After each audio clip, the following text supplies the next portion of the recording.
Hi, Sophie. You don't get it either. Hi, Ruby. So, Amos decided... Sophie, seriously? Hi, Amos. Amos decided he didn't want to move. Because this is my side of the bed.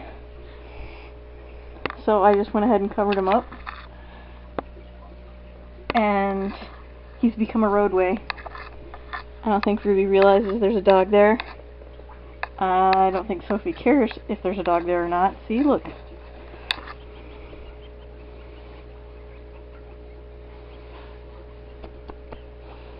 This is Amos. You totally ran Amos over.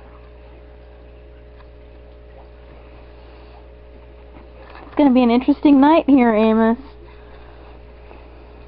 You're trapped now. Frankly, because I'm trapped. Of course, my Scotty. We've got to have my Scotty.